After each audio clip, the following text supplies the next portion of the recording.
আসসালামু আলাইকুম এভরিওয়ান। খুব সহজে কিভাবে আমি আমার ঘরোয়া উপায়ে বিরিয়ানি রান্না করলাম সেটা আপনাদের সাথে শেয়ার করব।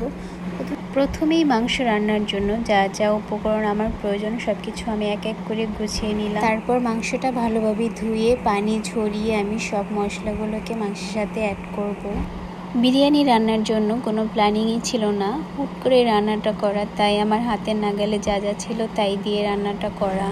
তারপর এক এক করে সব মশলাগুলোকে আমি অ্যাড করে ভালোভাবে মাখিয়ে আধা ঘন্টার জন্য রেস্টে রেখে দিব। আধা ঘন্টা হয়ে গেলে আমি তারপর মাংসটা রান্না বসিয়ে দিলাম। প্রথমে আমি ফ্রাই প্যানে ভালো করে তেলটা গরম করলাম, তারপর কিছু গরম মশলা দিব। গরম মশলাগুলোকে একটু ভেজে তারপর আমি মাংসটা ঢেলে দিব। নাড়াচাড়া করে সুন্দরভাবে ঢাকনা দিয়ে ঢেকে আমি বসিয়ে দিলাম কিছুক্ষণের জন্য।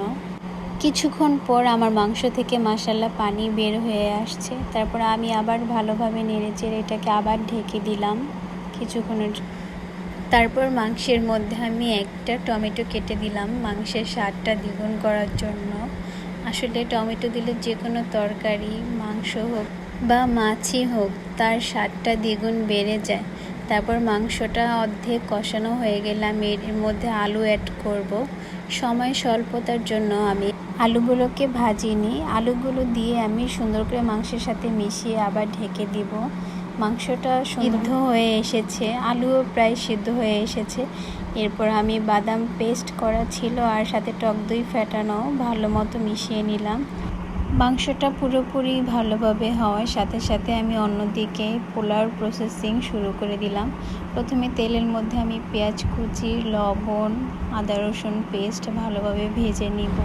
আসলে আমার কাছে মনে হয় রান্নাটাও একটা আর্ট, যে যেভাবে করে। আমি সবসময় আমার মনের মতোই করি, কখনো কাউকে ফলো করি না। আমি আমার মন মতোই রান্না করি, যেভাবে মন চায়। এদিকে আমার মাংসটাও প্রায় হয়ে গেছে, মাশাআল্লাহ কি সুন্দর কালার এসেছে। মাংসটাকে নামিয়ে রেখে তারপর আমি পোলাওর দিকে চলে যাব। ধুয়ে রাখা চালগুলোকে আমি সুন্দর করে ভেজে নিব।